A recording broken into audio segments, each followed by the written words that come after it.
What's up? Today we are at Macomb Powersports again. Quick shout out to Macomb Powersports for making this video happen. They've been allowing me to come here and test ride a bunch of bikes to give my honest opinions on them, and today we have the Monkey. So if you're in the market for a new motorcycle or in the area or don't mind a drive, come check these guys out. Knowledgeable, friendly staff. They'll get you hooked up. This is not my first time riding one of these Monkeys. This is the Honda Monkey, little CC bike. I'm not going to give you too many specs about it. This is more of a on-road ride review. So let's hop on it, start this thing up. First thing you notice is this bike is very small. Short riders, that's going to be great. She's a little cold. So we do have a clutch and shifter on this bike. This is not an automatic. This is a manual. Circle here to make sure my 360 camera is going to stay with us. The seat is so comfortable on these things. Pretty easy to control and balance at slow speeds. So seating is, even for me at 5'10", it's still pretty upright. Not too bad. Let's get a little acceleration.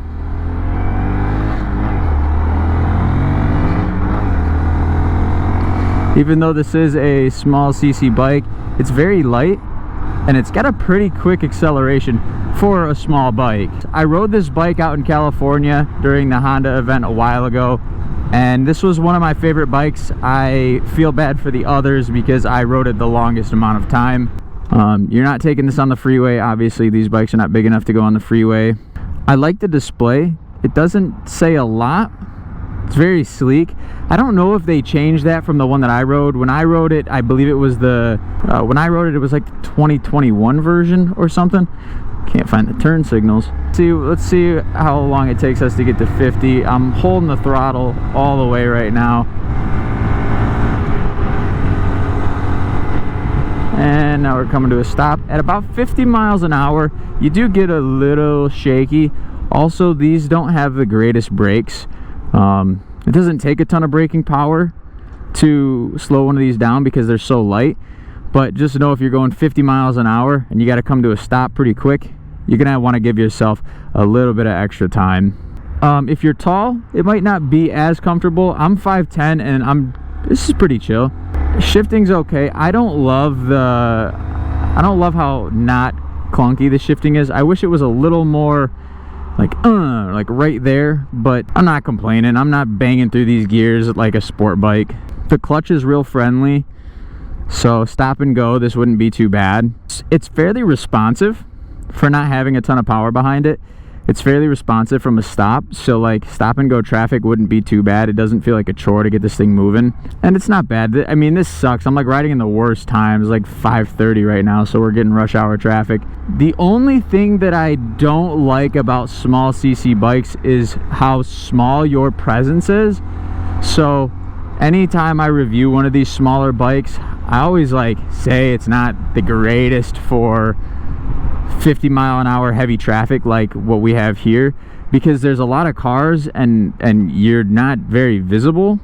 Downtown areas, this would be great. This is like a perfect downtown bike. Maybe like a back road up north bike, something that's just like, you know, you're just putzing around a non-busy area. That has nothing to do with this bike specifically, just all these small bikes. Longer rides on something like this, I could do it. When I rode one of these in California, like I said, this was the one I was on for the longest amount of time, and I probably rode it for like an hour with one stop in between at the beach, and I was not uncomfortable at all. I had no discomfort whatsoever throughout the ride. There's a ton of cushion on this seat, and the position, even with being 5'10", where my knees are, it's not bad. It's pretty comfortable. You do have to like give an aggressive kick occasionally on this shifting. I don't think this is the way I wanted to go, but this is the way we're going.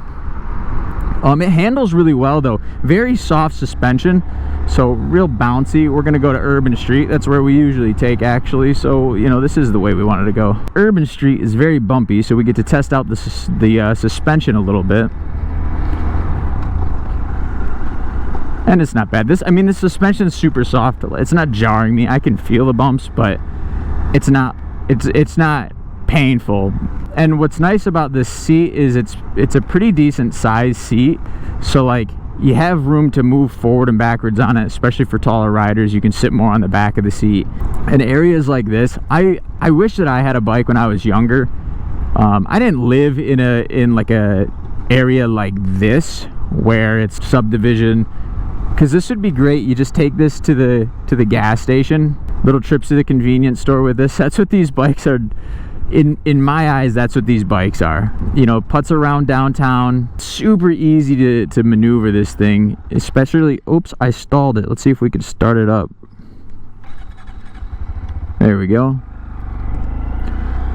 I went to shift down and it didn't shift down and I stalled it. That's all right. If you got other friends with small bikes, obviously if you got friends with big bikes, this probably isn't going to be the ideal motorcycle for that, because you're not going to be able to keep up with them, especially if you're starting to go over 50 miles an hour.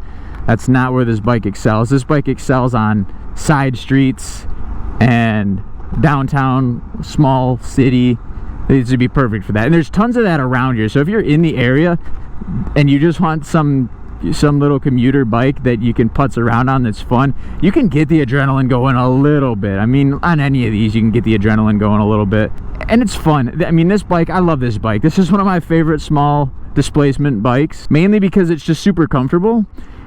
If you don't have a lot of power, it's at least got to offer a little bit of comfort.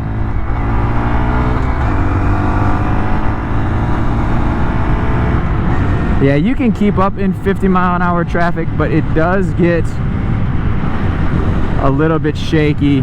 50 miles an hour, and I don't feel stable at all.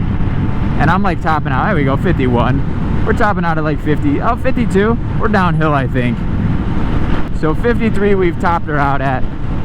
And I feel like it feels like it's hanging on for dear life, not me. If you're riding in like 35-mile-an-hour speed limit areas, this would be perfect.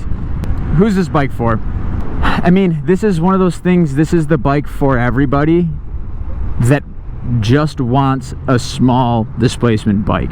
It's not a lot of performance, you know, you're not jumping this thing, but I mean, well, but this is the small city, small town, under 50-mile-an-hour speed limit bike. It's easy to ride. That's the best part about all of these smaller bikes, is they make them so easy to control, so easy to ride.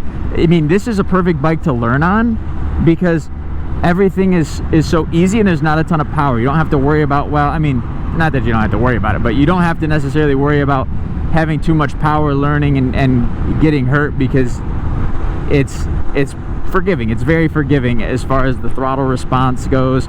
I always like to talk about being able to get out of a sticky situation as a safety feature on bikes. Obviously, you're much smaller than cars, and it is on you to keep yourself safe. Nobody else is looking out for you out there, so it's on you to keep yourself safe. And bikes like this, they just don't have the get up and go, or frankly the stopping power to get you out of a sticky situation. But stop and go, like I said, I'm in the worst possible stop and go traffic right now, and it's not bad.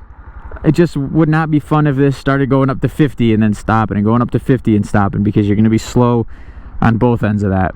If you're up north and you just want something to cruise around on, something for everybody, you know, if you're not a motorcyclist, this would be a fun bike to just cruise on. If you're not big into motorcycles and whatnot, this would be fun to have. This would be fun to throw your family on and whatnot. It's a little weird to balance at slow speeds, but it's not the worst. I will say, if you are tall, it might not be the most comfortable, but if you're short, this would be perfect. If I haven't highlighted enough, I think the benefit of this one is going to be comfort. You're going to get far more comfort out of this than you are probably most of the small CC bikes that Honda offers. Don't mind me, just a little bit of illegal business here. This was a lot of fun. Love this bike. Alright, thanks for watching. That is my review of the Honda Monkey. Love this bike. It looks sick, especially this year. This thing looks so dope. It's so sleek. It'd just be cool to have in your garage either way. But yeah, thanks for watching. If you want to see more motorcycle reviews, make sure you subscribe, or more motorcycle content in general. And we'll see you next time.